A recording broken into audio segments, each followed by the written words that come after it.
El mármol de Carrara reflejaba la luz de la luna con una frialdad ofensiva, acentuando el silencio opulento de la mansión en Palermo, Buenos Aires. Eran las 3:05 de la madrugada, pero para Héctor Salinas, un hombre de 50 años cuyo nombre resonaba en cada rascacielos de la ciudad, el tiempo se había detenido. Llevaba puesto un traje de lana virgen, arrugado en los hombros, un testimonio de las horas que pasaba sin dormir, sentado al borde de la cama de su hijo. Afuera, el clima de octubre era suave, pero dentro, una helada de impotencia se había apoderado de cada metro cuadrado. La casa era una obra maestra neoclasicista valorada en $30 millones. Una jaula de oro que contenía el tormento de su pequeño habitante, y el dinero, por primera vez, no podía silenciar un grito que venía de lo más profundo del alma de su hijo. El grito llegó, puntual y desgarrador, justo después del clic, shh, clic, que solo el oído de una persona extremadamente atenta podía discernir, el sutil encendido del sistema de riego automático de los jardines impecables. Diego, su hijo de 9 años, se encogió en la cama, empapado en sudor frío, sus manitas cubriendo sus oídos. El ruido, papá, el ruido feo, sollozó con el pánico dibujado en su rostro, y su terror llenó la habitación, un espectro más real que cualquier obra de arte en la pared. Héctor, el magnate invencible, sintió su impecable máscara de control resquebrajarse, se inclinó, abrazó a su hijo con una desesperación silenciosa, su terno de marca aplastado contra la fina bata de hospital de Diego, mientras su propia fuerza se desvanecía. Era el mismo ritual de los últimos 3 años, un tormento que se repetía sin falta, y cada noche era una humillación pública a su poder y a todos sus recursos. En la esquina del inmenso cuarto, de pie, discreta y en la sombra que proyectaban las cortinas de seda, estaba Carmen, 40 años, la empleada del hogar que había pasado de niñera a una figura de contención constante. Llevaba su uniforme sencillo, pulcro, sus manos fuertes y marcadas cruzadas sobre el pecho en un gesto de calma forzada. Sus ojos castaños y profundos no reflejaban el cansancio habitual de todos los demás en la mansión. Reflejaban una concentración intensa, casi científica, de alguien que busca una aguja en un pajar. Durante meses, ella había escuchado a los mejores neurólogos y psicólogos infantiles del país, todos diagnosticando ansiedad nocturna crónica o secuela de trauma de abandono sin gatillo identificable. Pero ella sabía, en lo más profundo de su intuición, que algo físico y repetitivo estaba detrás de esa agonía. Hoy había pasado la noche despierta, no durmiendo, sino escuchando con cada fibra de su ser. Ella, que ganaba apenas lo justo para mantener a su familia en un modesto barrio de San Telmo, poseía una riqueza que Héctor nunca podría comprar con todos sus millones: la humildad de la observación atenta. Mientras Héctor, agotado, sintiéndose un fracaso irremediable, masajeaba las sienes de su hijo, Carmen sintió el escalofrío de la certeza recorriendo su espalda. El sonido que acababa de escuchar, ese clic, shh, clic mecánico, no era una simple coincidencia, era el trauma personificado. Ella decidió arriesgarlo todo, dio un paso adelante, rompiendo la invisible barrera social y económica que existía entre el patrón y la empleada en ese lugar frío. Su rostro no mostraba miedo al despido, sino una urgencia nacida del amor genuino por el niño que la veía como un refugio seguro. Héctor la miró de reojo, irritado por la súbita interrupción de ese momento de dolor privado. Su fatiga, transformándose en una chispa de arrogancia herida, iba a despedirla con un gesto de la mano, a decirle con voz cortante que se limitara a su trabajo, que dejara que los profesionales se encargaran del caso, cuando la voz de ella, suave pero firme, lo detuvo en seco. No era el tono sumiso de una empleada, sino el de alguien que sostenía una verdad vital. «Señor Héctor», dijo, con una pausa medida, mirando el sufrimiento de Diego, «o lo que el niño siente no es solo un grito, es una respuesta programada». Su mirada no se desvió del magnate, desafiando el imperio de ignorancia y orgullo que rodeaba al empresario. Él se enderezó de golpe, su cuerpo tenso por la ofensa percibida. ¿Quién era ella para contradecir a los médicos de la élite de Buenos Aires y sus diagnósticos carísimos? Pero Carmen continuó hablando, ignorando el peligro inminente de su propio despido y la ira silenciosa de su jefe. «Escuché. Señor, cada noche, 3 de la mañana en punto, siempre ese mismo sonidito metálico, justo antes del terror de Diego. No es una pesadilla de la mente, señor, es un recuerdo que el cuerpo no olvida, un gatillo de terror grabado en su memoria más profunda». La frase fue un puñetazo en el estómago de Héctor, un gatillo de terror. La sencillez de la idea era tan abrumadora que paralizó su mente de hombre de negocios. El color abandonó su rostro. Él, el hombre que dominaba el mercado inmobiliario, el que movía cientos de millones de dólares, había sido ciego a un simple sonido que se repetía cada 24 horas en su propia mansión. Su humillación no vino de sus competidores, sino de la más humilde de su personal. Héctor se levantó de la cama, alto y rígido, su traje de Armani pareciendo de pronto una armadura pesada e inútil. «Carmen, no entiendo. ¿Sugiere usted que el trauma de mi hijo, que le han diagnosticado los mejores especialistas, está conectado a un temporizador de jardinería?», preguntó, su voz baja y tensa, llena de incredulidad y una pizca de miedo latente. La idea era absurda, grotesca, pero el recuerdo del rostro de pánico de Diego, repetido 3 años, le impedía rechazarla de plano. La desesperación le había abierto una pequeña puerta a la posibilidad, y Carmen, viendo la grieta en la armadura del magnate, sintió que debía ir más allá, arriesgar la última carta. Ella dio el paso final, acercándose al rostro de Héctor, y la sinceridad de sus ojos le dio una autoridad innegable. «Yo no tengo títulos, señor. Solo tengo ojos que miran al niño y oídos que escuchan lo que se repite. Diego fue adoptado a los 6 meses, traumatizado por el abandono. No sabemos lo que pasó aquí, en esta misma casa, a las 3 de la mañana, antes de que usted la comprara. Los niños no olvidan los sonidos que sienten cuando están solos, señor. Los sonidos que les dicen que el mundo es inseguro. Es su última esperanza, señor Héctor. Mire al niño, no mire los diagnósticos». Su voz se quebró ligeramente al final, y ese quiebre fue el golpe de gracia. El orgullo de Héctor se desmoronó por completo, sustituido por el amor incondicional a su hijo y el peso de su propia negligencia. Si tú también sentiste el escalofrío de Carmen al escuchar ese clic, clic, y crees que la verdadera cura está en los detalles más simples, déjanos tu comentario. ¿Qué harías tú en el lugar de Héctor si el destino de tu hijo dependiera de la intuición de una empleada? Héctor no respondió de inmediato.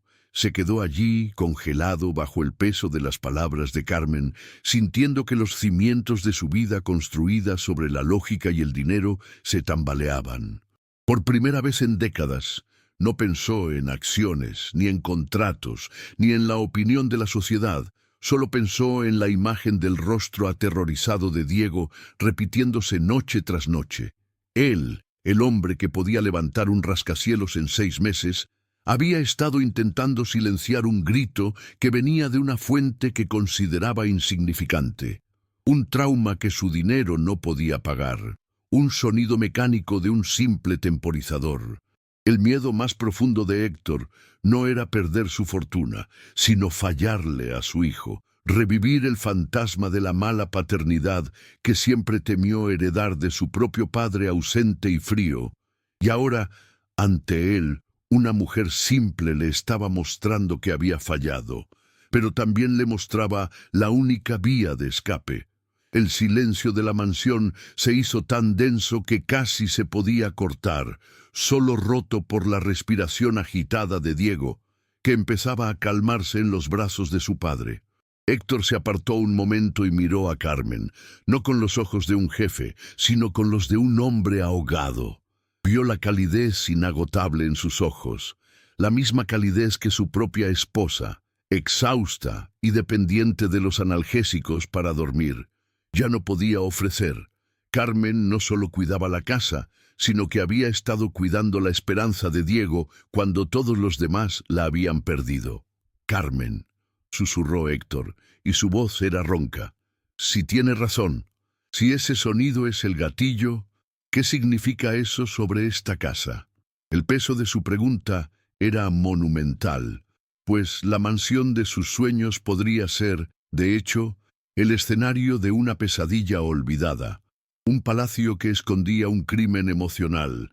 Ella se acercó más, con la delicadeza de quien toca una herida abierta, y habló en voz baja para no despertar del todo al niño, cuyas manos aún temblaban.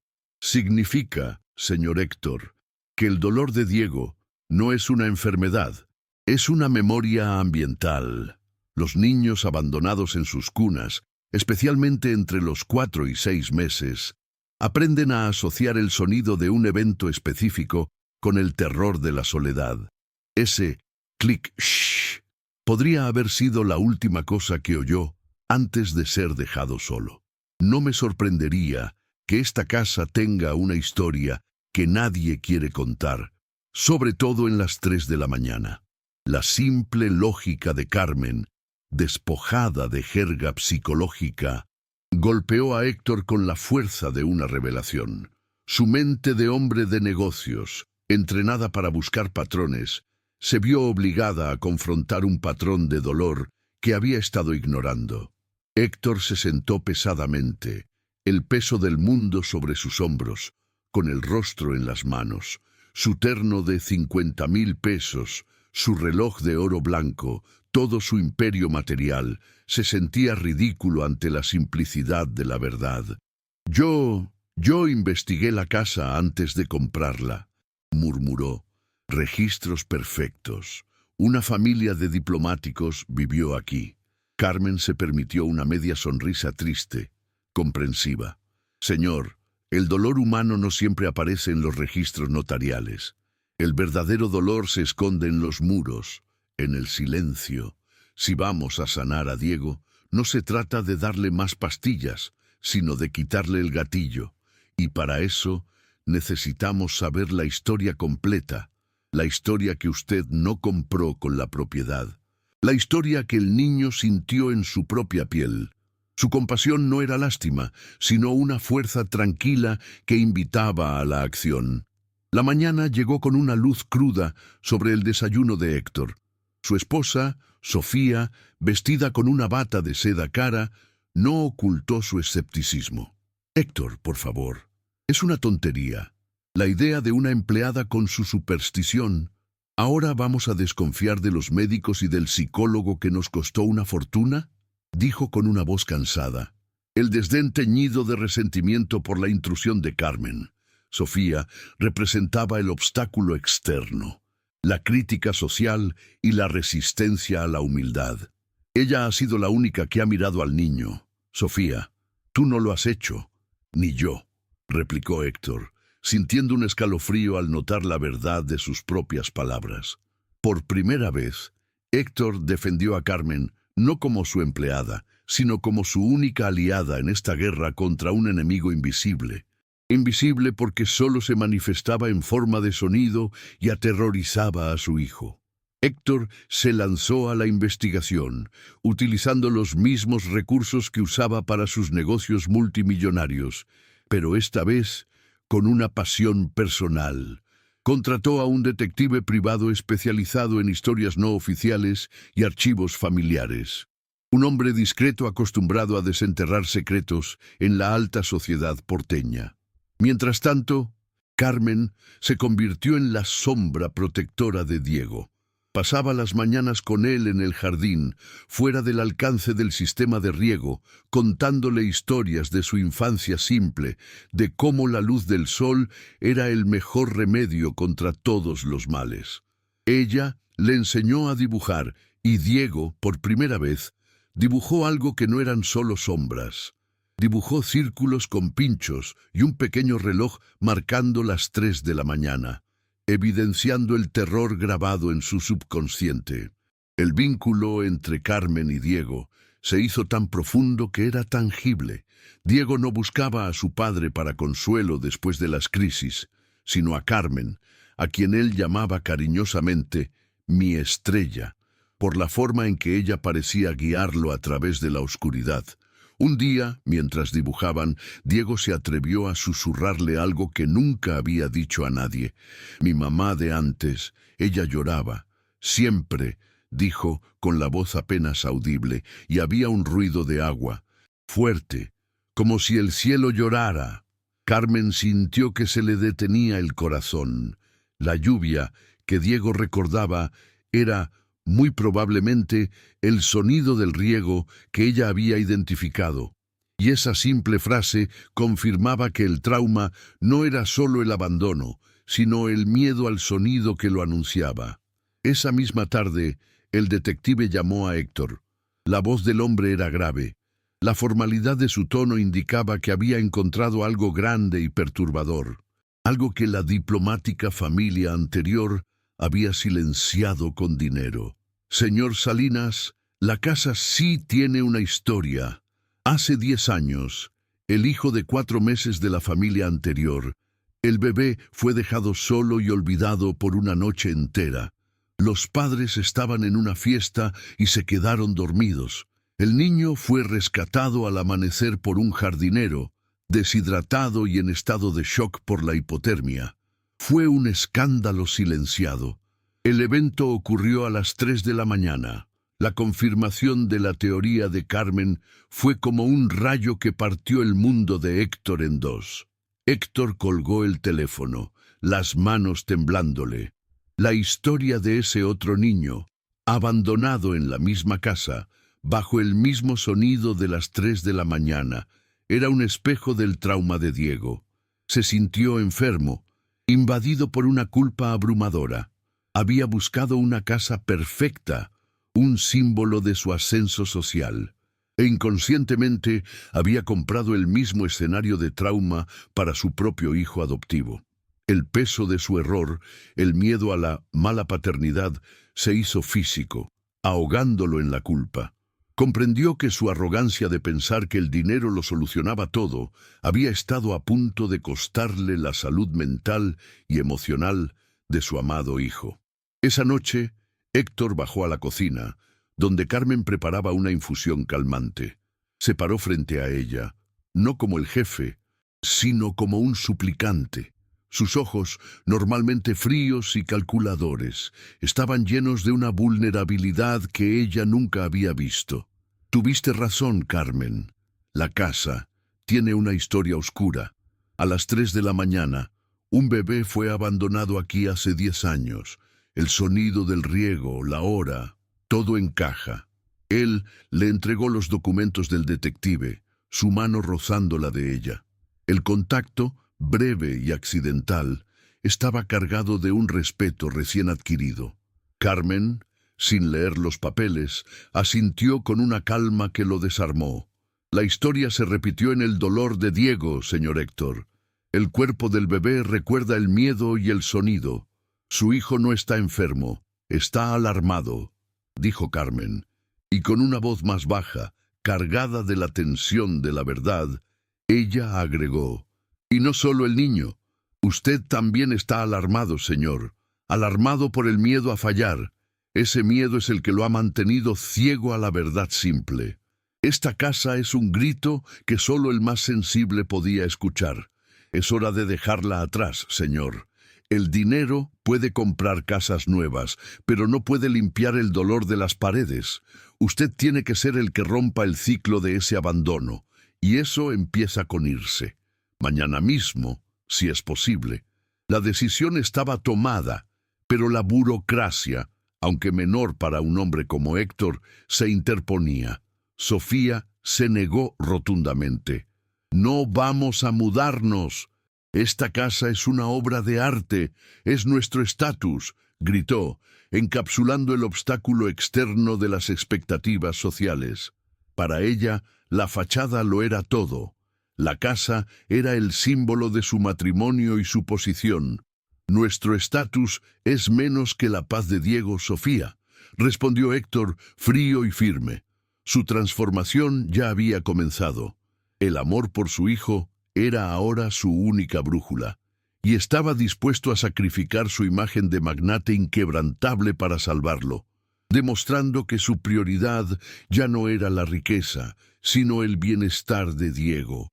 Héctor movilizó su maquinaria de negocios a una velocidad nunca antes vista.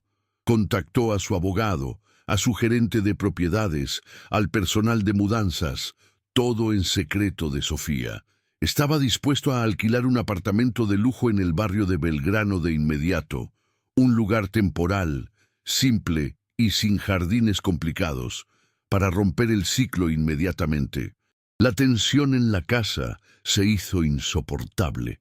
Carmen y Héctor trabajaban en silencio, uniendo fuerzas en un propósito común, una alianza contra el miedo y la arrogancia que había dominado sus vidas.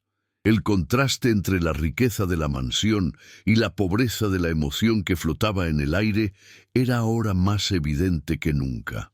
Durante esos días de preparación febril, Carmen le habló a Héctor sobre su propia vida, revelando su vulnerabilidad. «Yo no solo cuido niños, señor. Yo cuido heridas. Cuando mi hijo se enfermó de neumonía hace 2 años, los médicos me dijeron que no había esperanza. No tenía dinero, solo mi fe y mi cuidado. Entendí que la fuerza no está en el dinero, sino en estar presente. Mi niño sanó por poco, pero esa experiencia me enseñó a no ignorar el grito silencioso de un cuerpo que sufre». La historia de Carmen no era un lamento, sino una lección de resiliencia y empatía, un espejo de la batalla que él estaba librando ahora. Héctor la escuchaba, su ego desvaneciéndose. «Yo construyo ciudades, Carmen, pero nunca aprendí a construir paz». Su confesión fue un acto de humildad, la primera grieta profunda en su fachada de hombre de negocios implacable. En ese momento, la conexión entre ellos se cimentó. Ya no eran jefe y empleada, sino 2 personas unidas por el amor desesperado por un niño. Él vio en ella la fuerza que a él le faltaba, la capacidad de ver más allá de las apariencias y las cifras.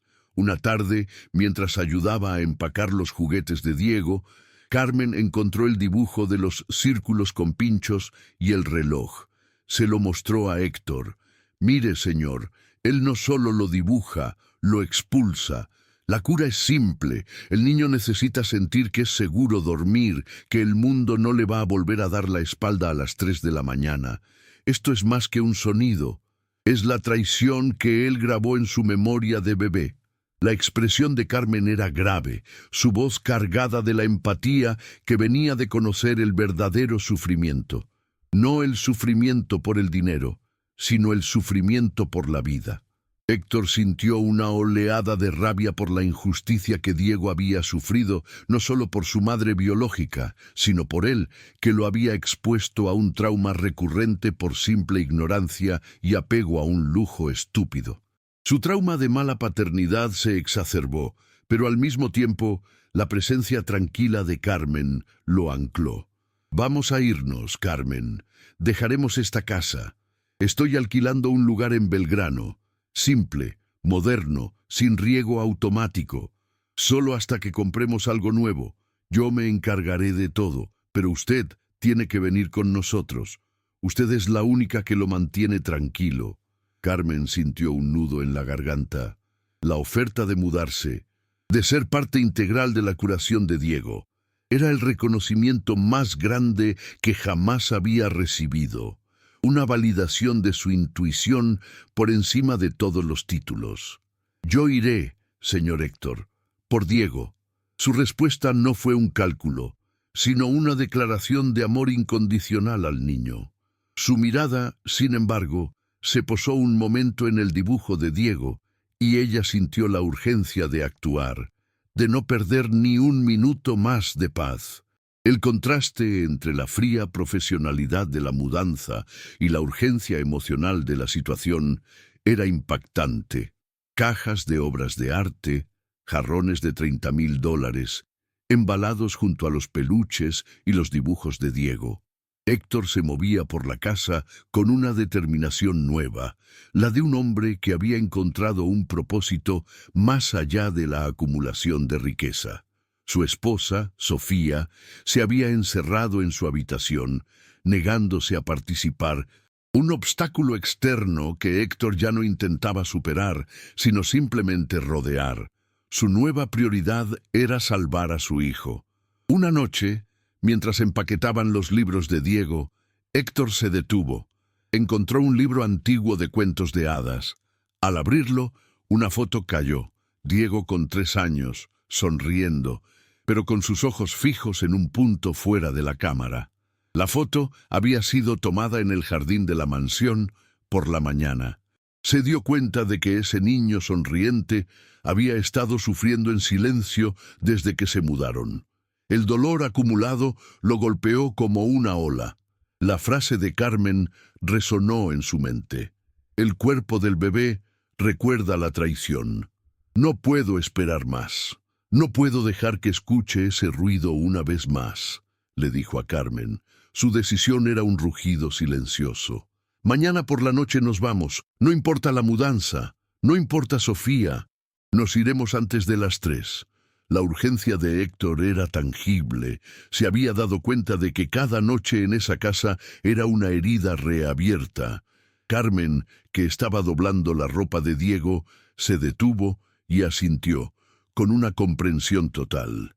Prepararé una bolsa pequeña, señor, solo lo esencial, ropa de cambio, su peluche y el dibujo, que él lo vea, para que sepa que estamos viendo lo que le duele. La inclusión del dibujo como un acto terapéutico, de validación del dolor de Diego, fue otro ejemplo de la inigualable sensibilidad de Carmen. Héctor la miró con una profunda gratitud que iba más allá de las palabras. Gracias, Carmen. Usted nos está salvando a los dos.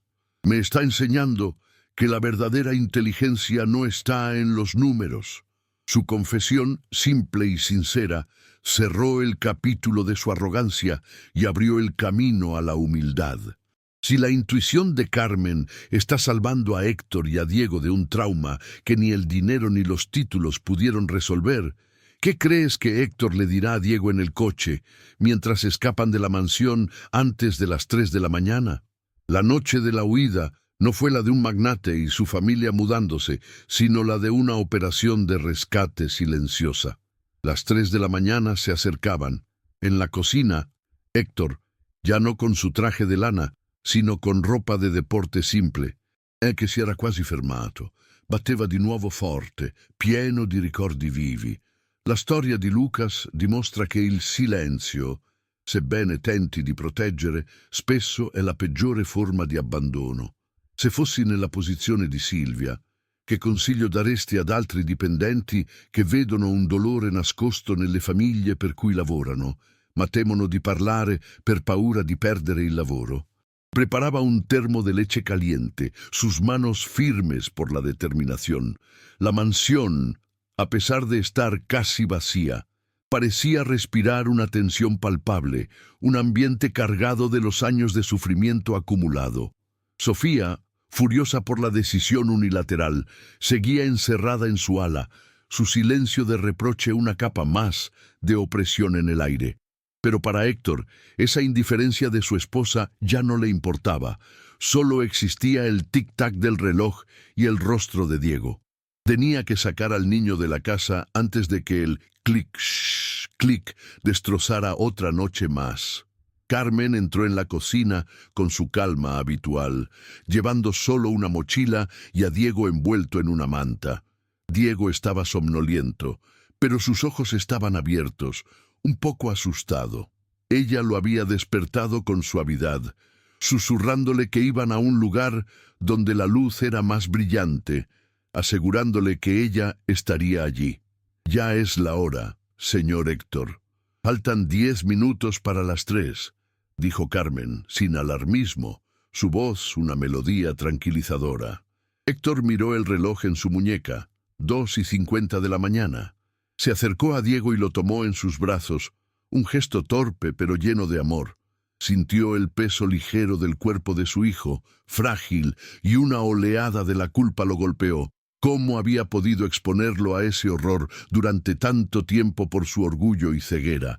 Héctor sostuvo a Diego contra su pecho, sintiendo el pequeño corazón latiendo contra el suyo, y la culpa se transformó en una determinación feroz. Caminó con Diego en sus brazos por el largo y frío pasillo de mármol, pasando por las estatuas caras y las obras de arte que de pronto parecían tan vacías y sin sentido. Carmen iba a su lado, sus pasos ligeros, un ancla de realidad. Al salir al vestíbulo, Héctor se detuvo. Miró a su alrededor a la opulencia hueca. «Esta casa no es una obra de arte, Carmen. Es un monumento a mi ceguera», susurró, su voz cargada de la amargura de su autoconfesión. La sencillez de la frase era el diálogo transformador, la evidencia de su cambio más profundo, la aceptación de su propia humildad. Llegaron al gran portón de hierro forjado. Héctor se apresuró a meter a Diego en el asiento trasero del auto, una berlina de lujo sobria, donde Carmen ya se había sentado. Él se puso al volante, con el motor encendido. Faltaban apenas 2 minutos para las 3. El silencio dentro del coche era absoluto, los tres conteniendo la respiración, esperando. Héctor sabía que si el sonido se producía, todo el esfuerzo sería en vano. Él miró por el espejo retrovisor a Diego, que estaba apretando su pequeño peluche contra su pecho, con la mirada fija en su padre, buscando la seguridad que solo él podía darle en ese momento crítico. El reloj en el tablero marcó las 3 en punto. El silencio continuó por un instante eterno. Héctor sintió que el corazón se le salía del pecho. ¡Clic! La activación mecánica resonó, sutil pero clara, a través de las ventanas blindadas. Diego se encogió, un pequeño sollozo a punto de estallar en su garganta, sus manitas cubriendo sus oídos por puro reflejo. Héctor reaccionó instintivamente, pisando el acelerador con tal fuerza que el coche salió disparado. El sonido del motor V8, fuerte y constante, ahogó el clic del riego en el momento exacto en que Diego iba a gritar, cortando el gatillo antes de que pudiera causar la explosión de terror. Mientras el auto se alejaba de la mansión, por la avenida del Libertador, dejando atrás los portones y los muros de mármol, Héctor, sin quitar los ojos de la carretera, habló. Su voz era grave, cargada de una emoción que nunca había permitido mostrar. «Diego, escúchame, mi vida. Hemos dejado esa casa. Hemos dejado el ruido feo. Ahora estamos yendo a un lugar nuevo, un lugar simple, donde los sonidos son solo amorosos». Se detuvo en un semáforo rojo, se giró para mirar a su hijo, y por primera vez en mucho tiempo, sus ojos no estaban llenos de cansancio, sino de una luz inquebrantable, de esperanza y amor. «El ruido feo no puede venir con nosotros, hijo, porque ese ruido se quedó atrapado en las paredes de esa casa. ¿Entiendes? Y nosotros somos más rápidos que el ruido. Papá se equivocó al no escucharte antes, pero ahora estamos juntos, los tres, en un lugar donde papá te escucha todo el tiempo». La admisión de su error, ese reconocimiento de su fallo como padre, fue la superación de su dolor interno. Lágrimas silenciosas corrieron por las mejillas de Héctor, lágrimas que no eran de derrota, sino de una profunda liberación. La humildad lo había salvado. Diego, confundido, miró a su padre. Luego miró a Carmen, quien le sonrió y tomó su pequeña mano. «Tu papá y yo te sacamos de allí, mi estrella. Ahora puedes dormir tranquilo, ¿verdad?» El ruido ya no puede alcanzarte, le susurró Carmen. Diego miró hacia atrás a la oscuridad que dejaban, luego a su padre y a Carmen. La sensación de ser rescatado por dos personas que finalmente habían entendido su dolor era un bálsamo que comenzaba a sanar una herida de años. El terror dio paso a una calma cautelosa, una pequeña luz de esperanza en sus ojos. Llegaron al apartamento alquilado en Belgrano, un lugar moderno y funcional, con vistas a un parque, pero sin jardín. La simplicidad del lugar era un contraste sanador con la opulencia tóxica que habían dejado. Carmen preparó la cama de Diego y, por primera vez, Diego no preguntó si el ruido vendría. Simplemente se acostó, con el peluche y el dibujo bajo su almohada, y cerró los ojos. Héctor se sentó a su lado, velando su sueño. La espera fue tensa, pero la paz no tardó en llegar. Diego durmió, no se movió, no gritó. A las 5 de la mañana, cuando la luz tenue comenzaba a asomar por la ventana, Diego seguía durmiendo. Héctor sintió una emoción tan intensa que casi lo ahoga. Se levantó y fue a buscar a Carmen, que dormía en el sofá de la sala. La despertó con un toque suave. «Carmen, son las 5 y él está durmiendo», susurró Héctor, con la voz temblando de alivio. Carmen se sentó, sus ojos brillando de comprensión. Ella no necesitó preguntar, ella ya lo sabía. «El cuerpo ya no está en alerta, señor Héctor. El gatillo se fue. Ahora comienza la verdadera curación». 2 semanas después, la transformación de Diego era casi milagrosa. Despertaba sonriendo, desayunaba sin prisas y jugaba en el parque con una energía que nunca había tenido. La tranquilidad de la noche se había convertido en la base de su nueva vida. Su vínculo con Héctor y Carmen se había consolidado. Un trípode de amor construido sobre la humildad y la empatía. Héctor, por su parte, era un hombre diferente. Había vendido la mansión de Palermo en secreto, aceptando una pérdida financiera considerable, pero sintiendo una inmensa ganancia emocional. La venta fue el clímax de su acción decisiva, el sacrificio final de su orgullo por el bienestar de su hijo. Sofía, incapaz de aceptar la nueva realidad y la humildad de su esposo, decidió volver a Europa, incapaz de vivir en un mundo donde el estatus ya no era la prioridad y la verdad simple de una empleada había triunfado sobre sus lujos. Su partida, aunque dolorosa, fue la confirmación de que Héctor había elegido el amor por encima de la fachada. Héctor pasó las mañanas trabajando desde el apartamento y las tardes con Diego. Hablaba con Carmen sobre la crianza, sobre la sensibilidad de los niños, sobre cómo el mundo, a menudo, ignora a los vulnerables. «Usted vio lo que nadie quiso ver, Carmen. La verdadera inteligencia es la empatía, es la capacidad de escuchar el silencio». Carmen no había cambiado su vestimenta, pero había cambiado su estatus. Ya no era una empleada, era la socia emocional en la vida de Diego y en la transformación de Héctor. Su presencia era un recordatorio constante para él de que la grandeza se encuentra en la simplicidad.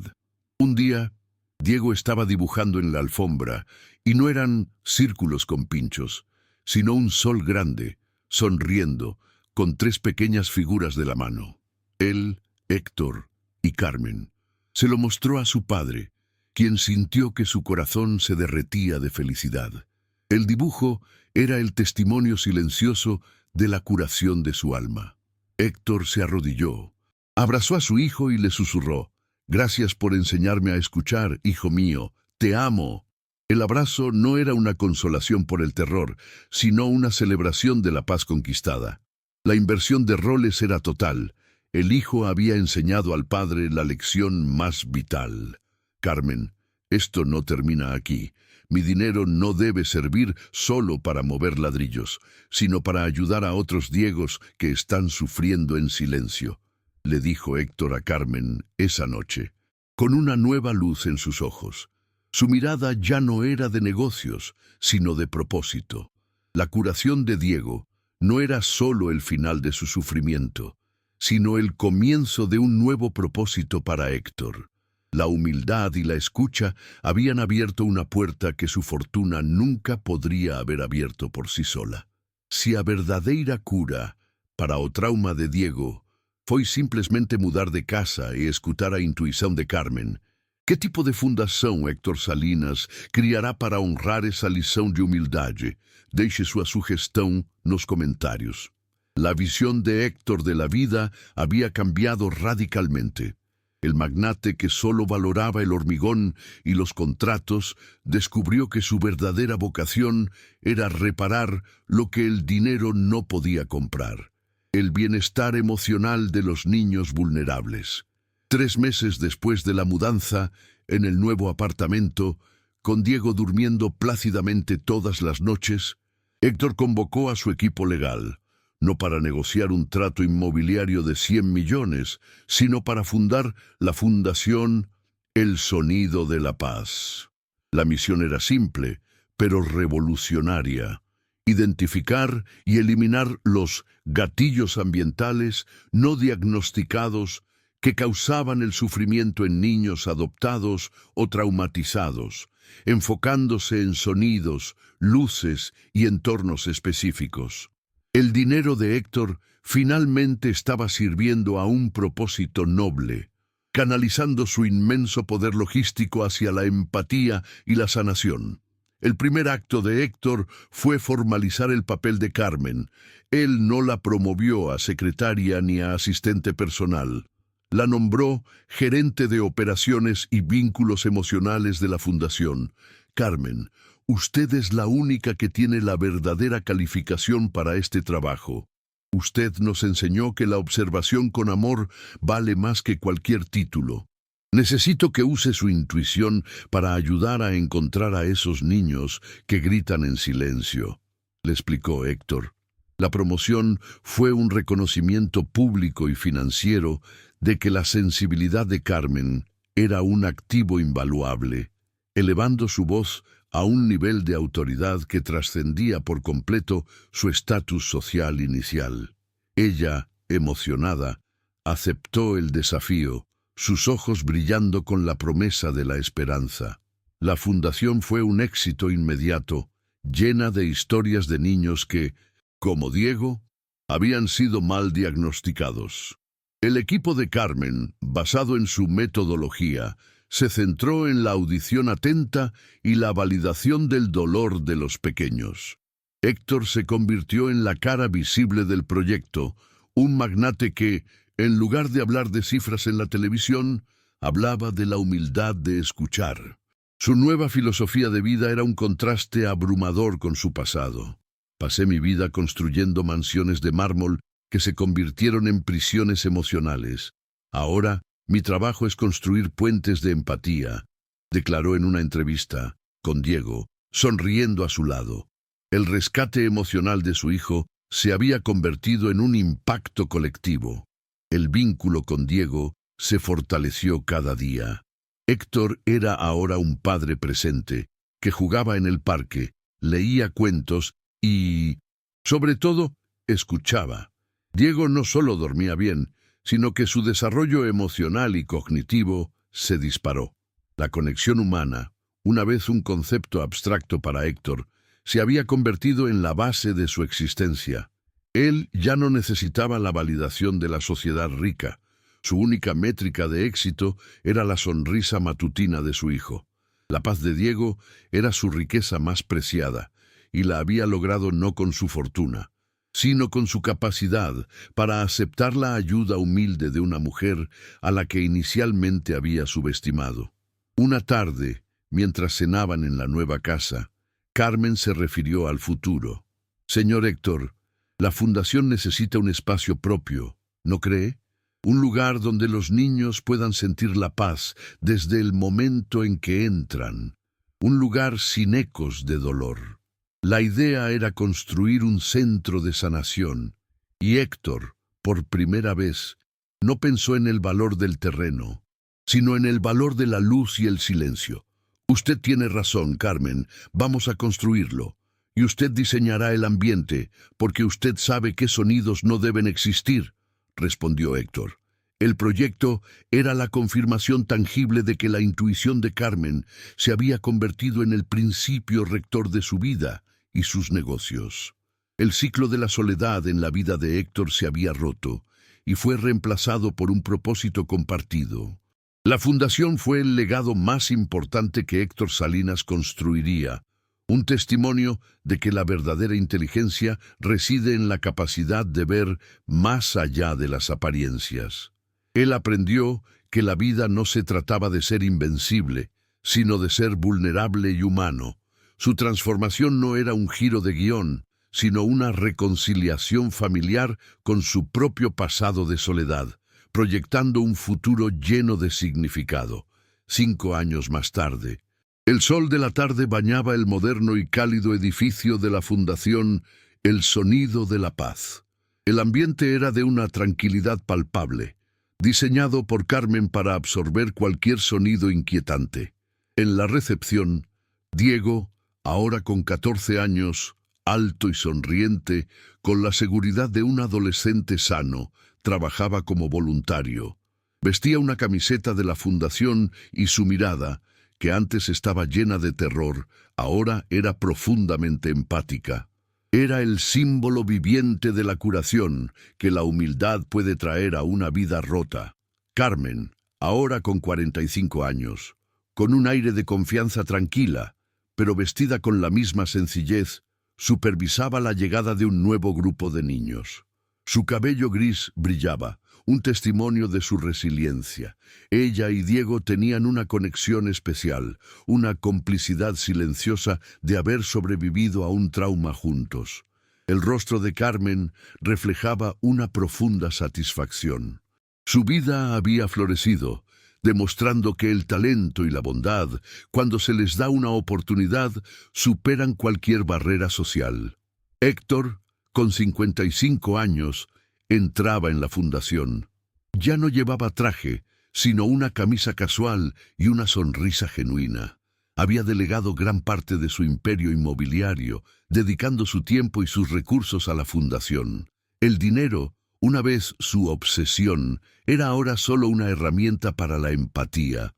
Saludó a Carmen y a Diego con un abrazo cálido, un triángulo familiar de afecto que se había construido sobre los escombros de una mansión de mármol y el recuerdo de un sonido sutil. La última escena se desarrolla en una de las salas de la fundación. Carmen y Diego se acercan a un nuevo niño, pequeño y asustado, que está solo en un rincón, dibujando obsesivamente en un papel. Diego se arrodilla con naturalidad a su lado, sus ojos llenos de una comprensión que solo un sobreviviente de un trauma similar puede tener. El niño está dibujando círculos con puntas afiladas, una réplica del miedo que Diego había dibujado años antes. «Hola», susurra Diego, con la voz suave, haciendo eco de la delicadeza que Carmen usó con él. «Mi nombre es Diego. ¿Quieres que te muestre un lugar donde los ruidos feos ya no existen?» El pequeño levantó la cabeza, sus ojos llenos de lágrimas, y vio en el rostro sonriente de Diego la promesa de la paz. El ciclo se había cerrado. El niño rescatado se había convertido en el rescatador. El legado de la humildad, la escucha y el amor simple continuaba. La verdadera inteligencia no está en la riqueza o la lógica fría, sino en la empatía, la observación atenta y la humildad de escuchar lo que el cuerpo recuerda y la mente olvida. La cura reside en remover el gatillo y validar el dolor, demostrando que el milagro de la sanación es, en esencia, un acto de amor simple. Si la historia de Héctor y Diego te recordó que la verdadera riqueza es la paz emocional, ¿cuál es el sonido de la paz más importante que te gustaría escuchar en la vida de un niño que sufre?